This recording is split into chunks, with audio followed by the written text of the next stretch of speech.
सत्ता का नशा अगर किसी में सबसे ज्यादा चढ़ा है तो उसमें सबसे ऊपर नाम हरीश सिंह रावत का आएगा। महिला अपमान, धार्मिक भावनाओं को आहत करना, तुष्टीकरण की राजनीति करना, ऐसे कौन से कारनामे हैं जो हरीश रावत ने न किया हो? ऐसे ही कुछ कारनामे आज हम आपको बताने जा रहे हैं। तुष्टीकरण की राजनीति।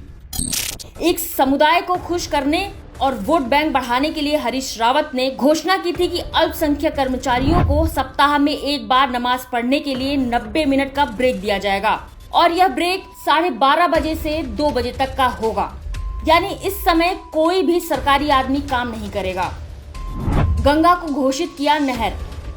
कांग्रेस की हिंदू विरोधी परंपरा को आगे बढ़ाते हुए रावत सरकार ने हर की पौड़ी से होकर गुजरने वाली जलधारा को 2016 में स्कैप चैनल यानी नहर घोषित किया था, जिसका पछतावा हरीश रावत को 4 साल बाद हुआ।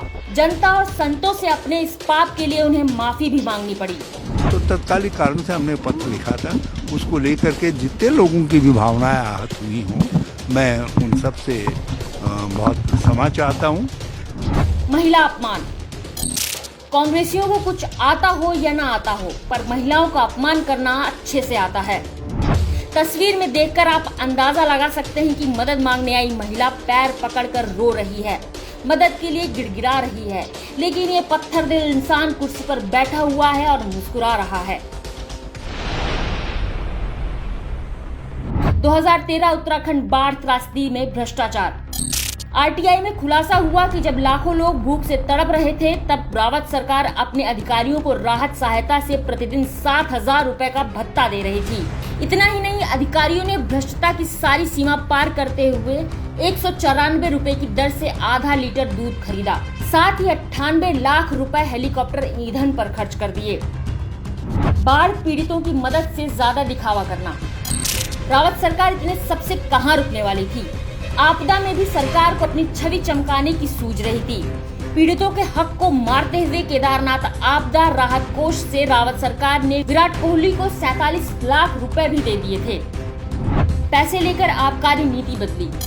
रावत सरकार पैसों के लालच में इस कदर अंधी हो चुकी थी कि उसने पूरे प्रदेश को नशे के दलदल में झोंकने का पूरा मन बना लिया था। स्टिंग ऑपरेशन में खुलासा हुआ कि शराब कारोबारी को फायदा पहुंचाने के लिए आबकारी नीति बदली थी, जिसका उद्देश्य शराब वितरण को बढ़ावा देकर ज्यादा से ज्यादा रुपए कमाना था। NH 74 घोटाला। NH 74 सड़क चौड़ी करने के नाम पर हरीश रावत सरकार ने पहले किसानों की कृषि जमीन खरीदी, फिर इस जमीन को कागजों पर गैर कृषि जमीन के रूप में दिखाया गया, जिसे रावत सरकार ने दलालों के साथ साठ-गांठ करके खरीद लिया। और इस खरीद फरोख्त में रावत सरकार ने 1000 करोड़ रुपए के फर्जीवाड़े को बखूबी अंजाम दिया। 600 करोड़ रुपए का चावल घोटाला। रावत सरकार ने दिखाने के लिए राज्य पोषित योजना को कस्टमाइज मिल राइस योजना के तहत चावल के 12,700 बोरे खरीदे थे, लेकिन जब कागजी कार्रवाई हुई तो जांच में सिर्फ 10,668 बोरों की जानकारी मिली, यानी 2032 चावल के बोरे रावत सरकार गबन कर गई। इतना ही नहीं, किसानों का हक मारते हुए रावत सरकार के नेतृत्व में 90% तक धान मिल मालिकों ने सीधे किसानों से खरीदा था। चावल की खरीद को कागजों में आड़ती के माध्यम से दिखाया गया था, जबकि चावल मंडी नीलामी के लिए आया ही नहीं था। और इस तरह उत्तराखंड में 600 करोड़ रुपए की तो सिर्फ खाद्यान्न लूट थी। अब आप समझ ही गए होंगे कि इस इंसान ने सत्ता की भूख के आगे प्रदेश को पिछड़ेपन के दलदल में धकेल दिया था। सत्ता में आने के बाद न जनता सर्वोपरि रही और न ही उनकी जनसेवा। कांग्रेस के लिए सर्वोपरि बस अपना पेट भरना रहा है, जिसके आगे कांग्रेस को कभी कुछ दिखा ही नहीं।